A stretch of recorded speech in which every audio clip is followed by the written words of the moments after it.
ধর্মনগর মহকুমার কুর্তি কদমতলা বিধানসভা কেন্দ্রের অন্তর্গত রানীবাড়ি এলাকার বাসিন্দা স্বপন দাস পেশার দিনমজুর রবিবার প্রতিদিনের মতো কাজে বের হয়ে যান। জানা যায় তিনি সেদিন ধর্মনগর মনতলা এলাকায় একটি কালভার্ট নির্মাণের কাজে যোগ দেন, কিন্তু কাজের সময় ঘটে বিপত্তি।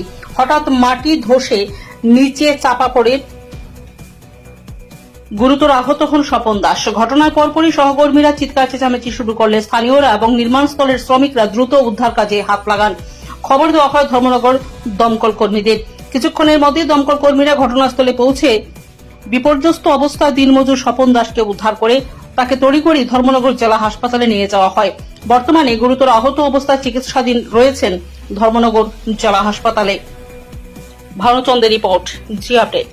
ঘটনাটা ওই মনতলা যে ওখানে রাস্তার মধ্যে একটা কালভার্টের কাজ চলছে, ওখানে এক লেবার ওই হঠাৎ করে মাটি ধস পড়ে যায় ওনার উপরে, তো মাটির নিচে চাপা খেয়ে যায়। তো ওই চাপা খেয়ে ইনজুরি হয়েছিল, অনেক কিছুক্ষণ ছিলেন মাটির নিচে। তো আমরা অ্যাকর্ডিংলি গেলাম, ওনাকে ওখান থেকে উদ্ধার করে ধর্মনগরে হসপিটালে শিফট করে দিয়েছি। ওনার চিকিৎসা চলছে। ওনার নাম স্বপন দাস, বয়স 55 বছর, বাড়ি সাতসঙ্গম রানীবাড়িতে।